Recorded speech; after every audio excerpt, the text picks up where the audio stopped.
I am dying to hear from you what wealth managers think about the world of real estate. So why don't we kick off with my first question that you and I have been talking a lot about back and forth on what we're going to chat about. So let's start with, what are the strengths, and from your perspective, particularly as a wealth manager, what are the strengths and weaknesses of public real estate? You can certainly contextualize that in this crazy COVID-19 world in which we are all surviving and thriving, some of us. Go ahead, Paul, floor is yours. Thanks, Adam. Thank you for having me on your show.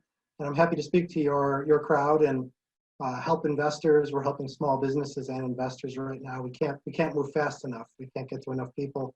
We have so many people who need help. Real estate has definitely some advantages. The public side, of course, you have liquidity.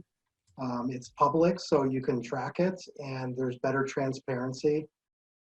There's also what's called a tax pass-through, where part of your investment, when it's returned to you as a distribution, can be perceived as a return of capital instead of income. So there's that advantage. The disadvantage is it moves like the market. So we've seen public real estate drop 37% this last month, and that's upset a lot of people. And we knew that real estate was at a high premium, but really, if you think about it, if you were selling your home, Adam, or if I was selling my home, it's not like our house actually changed in any perceivable way in a month. But if it was publicly traded, it would have dropped 37% in its unrealized loss. So that's the disadvantage of public. So the strengths of private is that there's always a delay in any kind of correction. So just like you and I, if we sell our house, nothing changed with my shingles or my brick or my fireplace. And so for it to drop 37% in 1 month, it just doesn't make any sense, right? So on the private side, when we do a private transaction, you are shielded from the public market to a certain degree, and that, and this time you can see is a good thing right now at this time. And you know, there's a lot of diversification on the private side. Just like I was a venture capitalist in the past.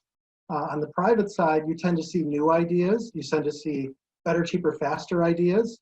The brightest minds are often on the private side. So you see creative things in real estate and new ideas in real estate that you don't tend to see on the public side.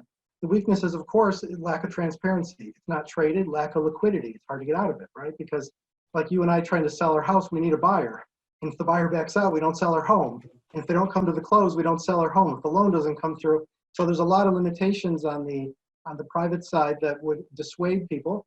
But right now, it's a very good time to be on the private side because valuations haven't really shifted much.